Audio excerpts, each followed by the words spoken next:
So, assurance of victory in the first one, assurance of victory part one, which was, like I said, 3 weeks ago, forever ago. The thing that I was talking about, the point of the entire message was our worldview ramifications of following the one true God.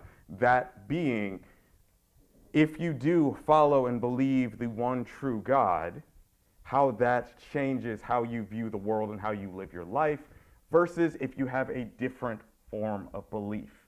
And what that belief boiled down to is this right here, the creation story. I asked you guys, most of you aren't here, why did God create it all in the first place? So I'll ask that question to you right now. Why do you think God created everything in the first place? It's normally not a question that people think about, right? Who's ever thought about this before? So now, actually taking a moment to think about this, why do you think God created it all in the first place? Everything from creation throughout, well, the entire creation of the entire universe. Why would God do it in the first place? Felt like he was lonely. You feel like he was lonely. Okay, that's fair. That's fair. Yeah, no, that makes sense. Fair. Now, interestingly enough, if you guys were here last time I was talking about this, one of the big things was when we were looking at other religions, I believe it is Hinduism. In Hinduism, it actually states that everyone and everything are part of the primeval one, which was the one godlike being in the very beginning. And he got bored of being the only being in existence, and he's like, I'm going to split myself into everything that is in existence, including the other gods. Hinduism is the one that has Brahma, Shiva, and Vishnu, which are the gods of creation, sustaining, and destruction. Because you know how Hinduism is the one with reincarnation? So the world continues to be made over and over and over again. It is made, it is sustained, then it is destroyed, everything gets reset, and it does it over and over and over again. So that understanding is like, oh, maybe God was bored. That would be a lot more like Hinduism. So this is the reason God really created it all in the first place. And I know you can't see this from where you're sitting, Gabby, so I'm going to...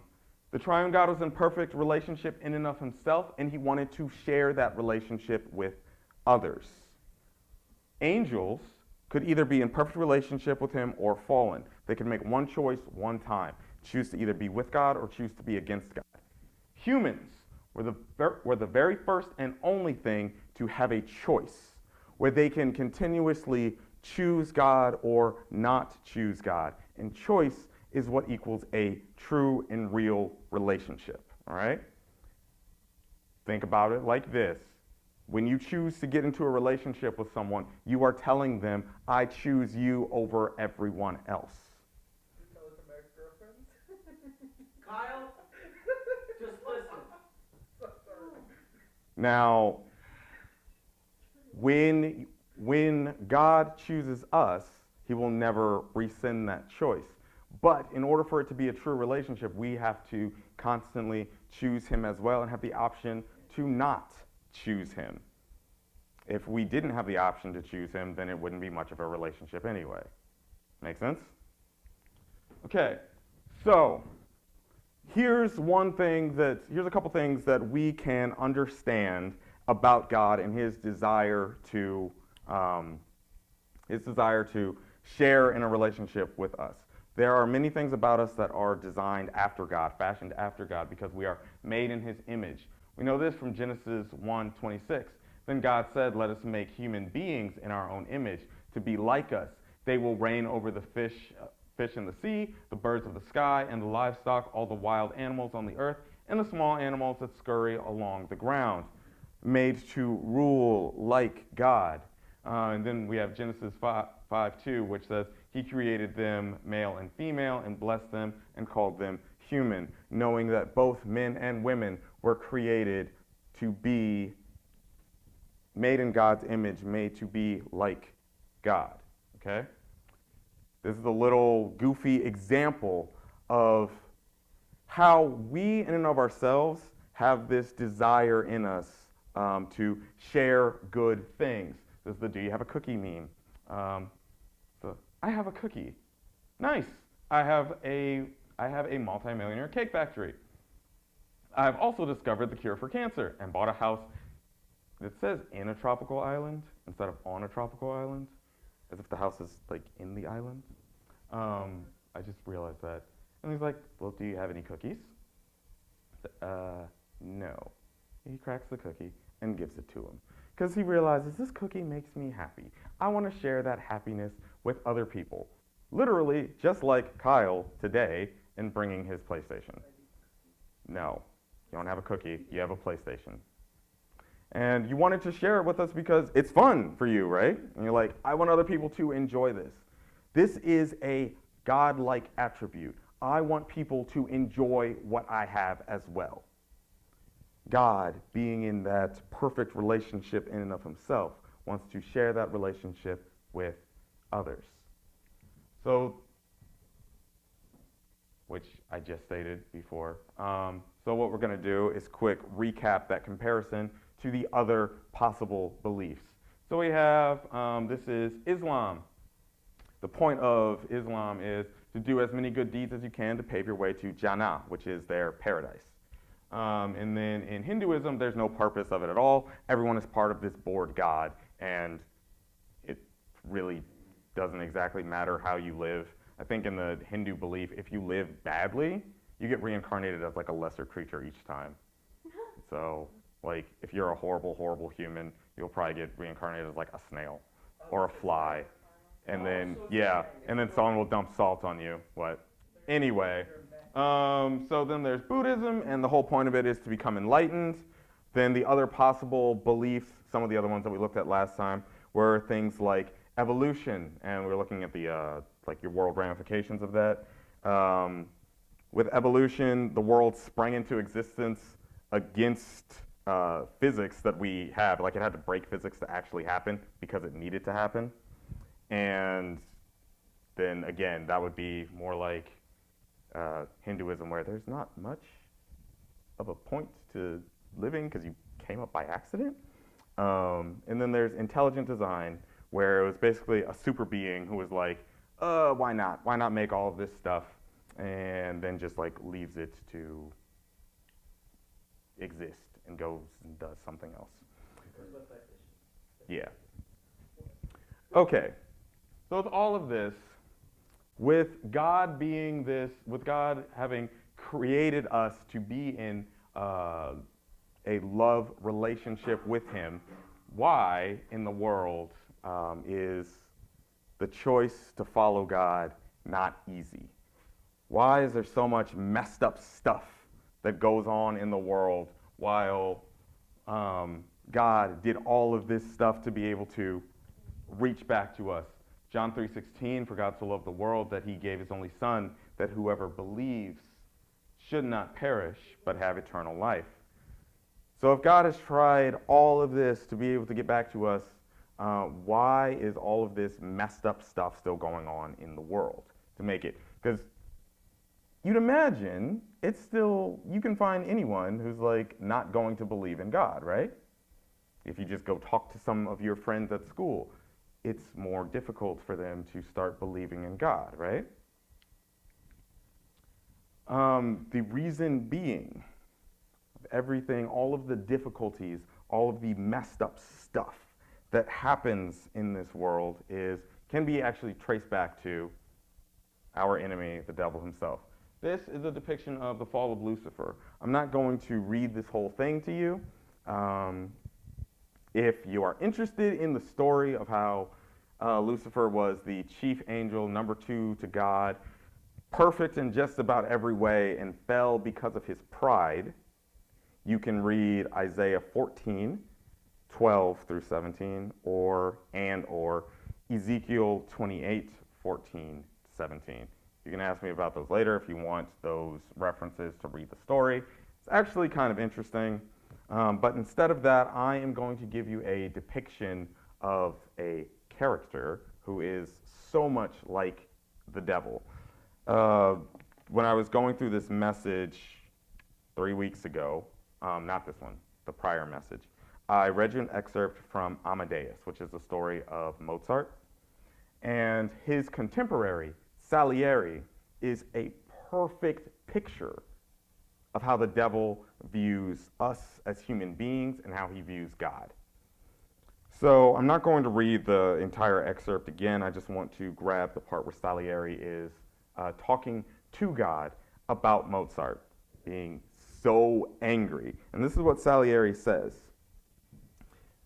Actually, I have to say this before to set the scene. What he did is he went into his room after seeing Mozart's music and seeing how perfect it was.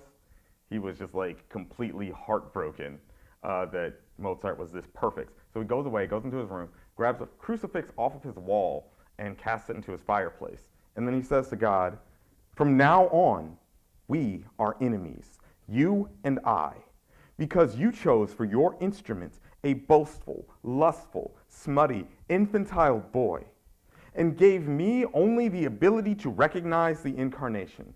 Because you are unjust, because you are unfair, unkind, I will block you. I swear it. I will hinder and harm your creation here on the earth as far as I am able." He shakes his fist in the air and says, "I will ruin your incarnation." And that is exactly how Satan views God's crown jewel of creation, us as human beings. His entire mission is, "I will hinder and harm your creation here on the earth as far as I am able. I will ruin that thing that is most precious to you." And he was able to do that. Jump too far. He was able to do that by introducing sin into the world. Now, before we get into the sin part, I want to do a little bit of an exercise. So we see this, sin entered the world and separated us from God. You guys know that part of the creation story? Mostly? Do you guys know that part of the creation story, how the devil, you had to go through, you got confirmed, right? Sure, you had to have this lesson. What was it? I'm zoned out right now, I'm sorry. Well, zone back in, because this is important. I'm just looking at the screen trying to figure out what I'm thinking. I don't know. Focus. So you know the story of how Satan turned into a serpent and tricked Eve into eating the apple and then giving it to Adam, right? Okay, so we mostly know that story. That is what we refer to as the fall of man. So this is how sin entered the world. Let's do a little bit of an exercise. If I say light, what is the opposite? Darkness, perfect. If I say hot, what is the opposite? Cold, perfect. We already know that these things are not equal, correct? Right? Okay, guys. So this is where it gets a little bit interesting. The opposite of these is just the absence of the former. Do you understand what that means? Yes. Good. The opposite of light is darkness. Darkness is simply the absence of light. The opposite of hot is cold. Cold is simply the absence of heat.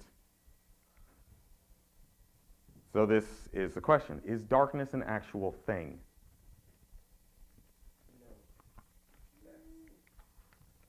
No.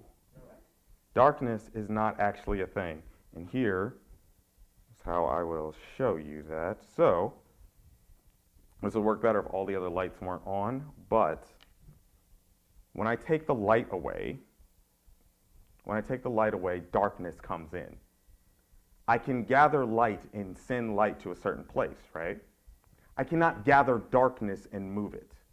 I cannot take darkness and stick it over this light and blot it out, right? Does that make sense? Light is energy, correct?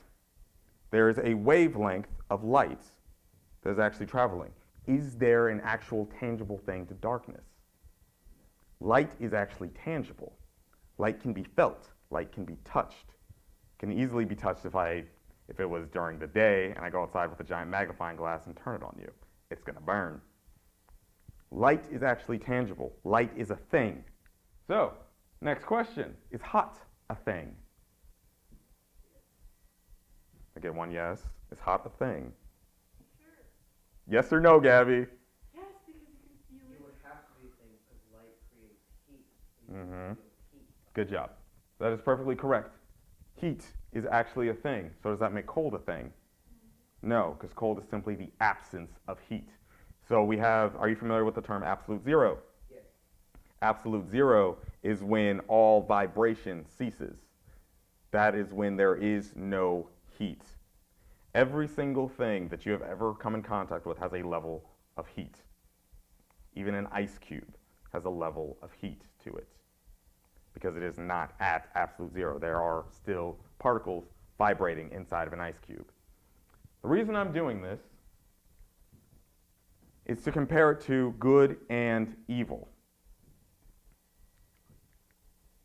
So we know that God is the definition of good. Clearly, God is good. We know that sin is evil. We know that good and evil are opposites. So sin simply equals the absence of God. To live in sin is to live in that absence of God, just like that explanation I was giving you with being the only man alive, and how she has to have, like, she doesn't have a choice. This is our choice in the relationship, either with God or in the absence of God. So some of you may be familiar with this. The word omnipresent. You know what that means? So, It's ever present. Always. Like all present. basically, omni is everywhere. So, omnidirectional, going in every single direction at one time. Omnipresent means always present everywhere. So how can there be such thing, a place for God to be absent from? The way that works is, yes, God is omnipresent except for the places where he chooses not to be, such as hell, where he chooses not to be there because that is the place for punishment in the absence of God. And then while you are living in sin, which is a spiritual separation from God, so that you have a place to be away from him, to choose to live by not choosing God. So here, just like I mentioned this earlier, just like in the garden, there was a way for them to choose, to not choose God. That is why the tree of knowledge of good and evil, that's the apple that Satan convinced Eve to eat from, just like that was put in the garden so that they would have a possible choice to not choose God. The original intent in the garden was living life together equals true life. Living life with God, in community with God, equals true life. After the fall, when Eve ate the fruit, and then when Adam ate the fruit, the intent became to reclaim life together. So the entire story of the Bible talks about, it's just an entire narrative of God setting this entire story in motion to reclaim life together, finally culminating with Jesus' death on the cross, which gave us the option to choose him again. So we know that God doesn't want his children to remain in the absence of him, in the absence of sin, in the absence of him. Just like your question earlier, Kyle, why doesn't God just snap everything away and destroy all sin? In order for him to do that, he would have to destroy all people who are trapped in sin, and he loves people because all people are his children. How do we know this? There are tons and tons of verses. You formed my inward parts, you knitted me together, you made me. We are your workmanship. You had a plan in mind, designed before I was even made, the plan that was good for me. We are all, every single person on this planet, are all children of God, and he is desperately trying to get back in relationship with all of them. There are tons and tons of verses that cover this.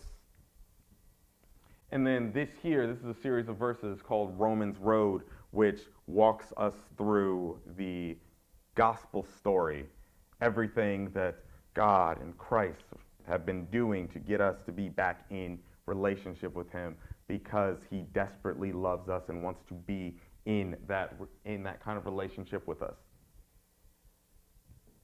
So what? Why did I say all of that?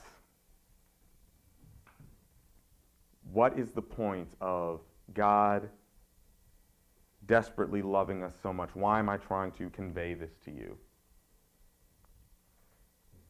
Reason being, God is a God of close personal relationship that has been striving to be with each and every one of you from the very beginning. God is a God of true love, giving you a choice to be with Him or not from the very beginning, giving up everything, His divinity, His power, His pride, facing torture, facing death and hell, so that He might have a chance that you would choose Him. Remember, choice is what equals a true relationship. There's another excerpt that I want to read you guys. After they had had dinner, Jesus invites Mac out to go stargazing because Mac he used to love stargazing as a child, and he hasn't done it like since he's had a family. So Jesus is like, come on, come out and come stargazing with me. They go out onto the dock, they lie on their backs, and Jesus has him close his eyes for a couple minutes to let like dusk fade away till it's like super dark. And have you guys ever been like out away from any towns, any light pollution, like out by a cabin or something, and looked up and saw the stars in a field? You see so many stars, and it is fantastic. So imagine being up, this is up on a mountain, so even higher up. So imagine just being super high up, pitch black at night. There's nowhere that's going to make any bit of light pollution, and all the stars that you would see. After they've been watching the stars for a while, Mac and Jesus start talking back and forth. I'm going to pick up kind of in the middle of their conversation. And the thing Mac had started the conversation with is that Jesus seems different than the other two, than Papa and Sariu.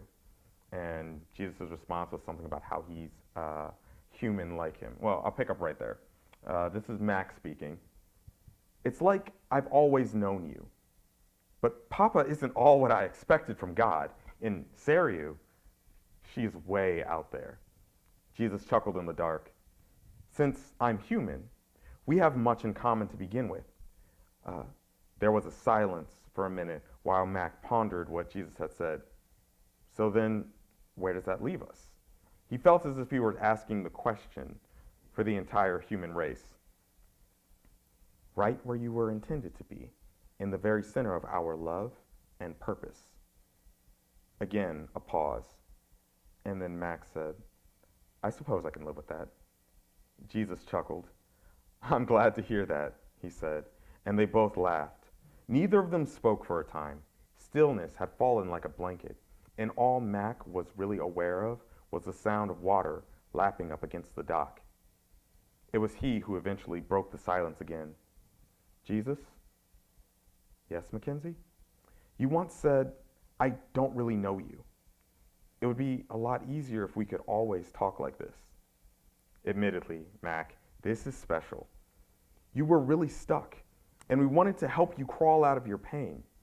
But don't think that just because I'm not visible, our relationship has to be less real. It will be different, but perhaps even more real. How is that? My purpose from the beginning was to live in you and you in me. Wait a minute. How can that happen? If you're fully human, how can you be inside me? Astounding, isn't it? It's Papa's miracle. It's the power of Sariu, my spirit. The Spirit of God who restores moment by moment me being fully human. And I am fully God. But I am human at the core. Like I said, it's Papa's miracle. Mac was lying in the darkness, listening intently. Aren't you talking about a real indwelling, not just some positional, theoretical thing? Of course, Jesus answered. His voice was strong and sure. It's what everything is all about. The human, formed out of physical matter of creation, can only be fully indwelled by spiritual life, my life. It requires a very special, dynamic, and active union to exist. That's almost unbelievable, Mac explained quietly. I had no idea. I need to think about it more, but I might have a lot more questions. And we have your lifetime to sort through it, was Jesus' reply. In the silence that followed, Mac simply lay still, allowing the immensity of space and scattered light to dwarf him, letting his preconceptions be captured by starlight and the thought that everything was about him, about the human race, that all this was for us. After what seemed like a long time, again he broke the silence. Jesus, I feel so lost. A hand reached out and squeezed his shoulder and didn't let go. I know, Mac, but it's not true. I am with you, and I am not lost.